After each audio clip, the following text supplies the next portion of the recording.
History, arguably the single most important cultural property. It is the great unifier of all societies, from classical to contemporary. It is happening all around us, every second, every minute, every hour of every day. A conspiracy of coincidence.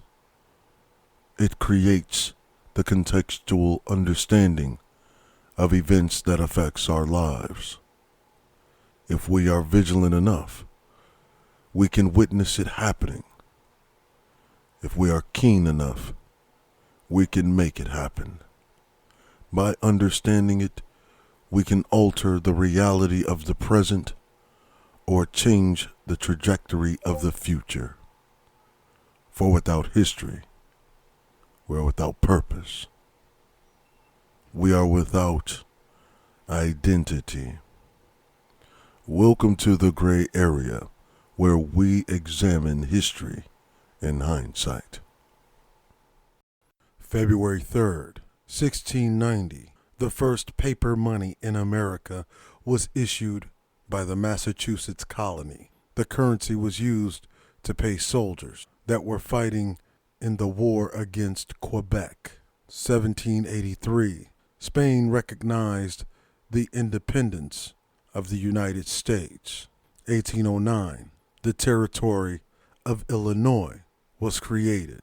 1862, Thomas Edison printed the Weekly Herald and distributed it to train passengers traveling between Port Huron and Detroit, Michigan.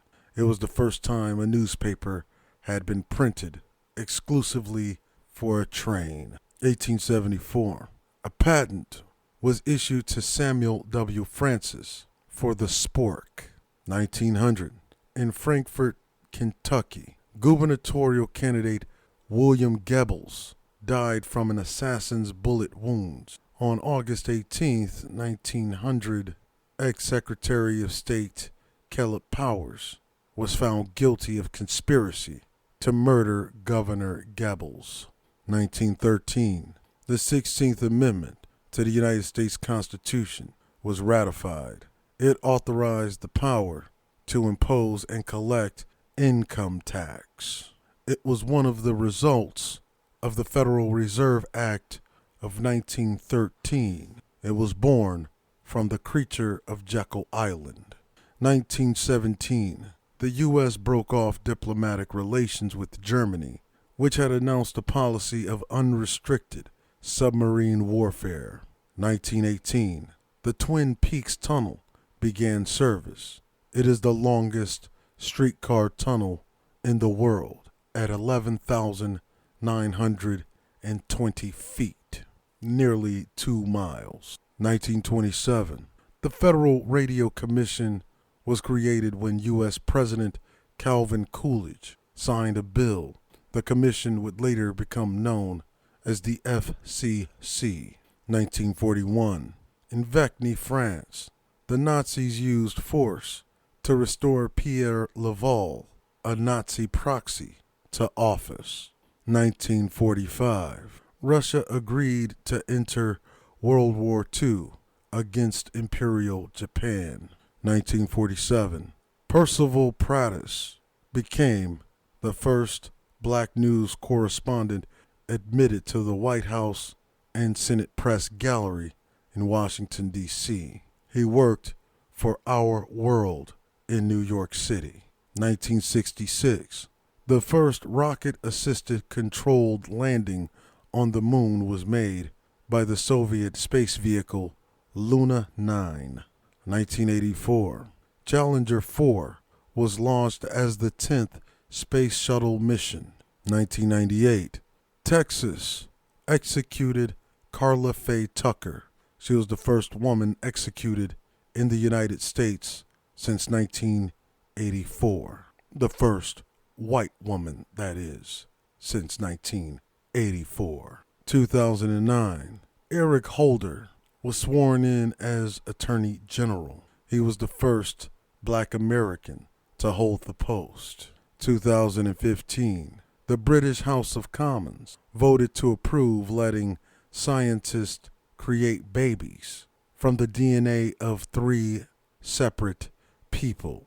But rewinding all the way back to 1810, Antonio El Negro Falcho Ruiz, national hero of Buenos Aires, Argentina, dies for his country.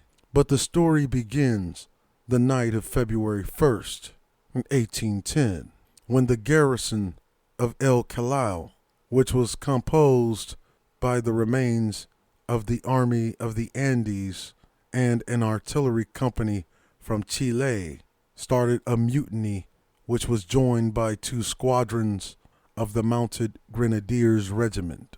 These Spanish soldiers revolted because they were owed 5 months' pay to what was said the day before had been paid salaries of the officers. And with the desire to return home, either to Buenos Aires or Chile, Simon Bolivar of Venezuela issued a dictate that if the unpaid soldiers fought for him against the Spanish, they would be paid double what is owed by their own government, and the first half would be paid in gold. With the Spanish soldiers defeated, starving, and in disgust of having to sail north to supplement Bolivar's army, seeing the prevailing indiscipline, the mulatto commander Olive Moyano accepts a suggestion of the consulting royalist Colonel Jose Maria Casariego, who was taken captive and lodged there. Casariego saw the advantage he could derive from the situation and advised Olive Moyano to replace the revolutionary patriot leaders with Spanish proxies. Ruiz, however, the Argentine patriot, urged Commander Olive Moyano that this was a chance to deal a major blow against the Spanish and gain, quote, our independence.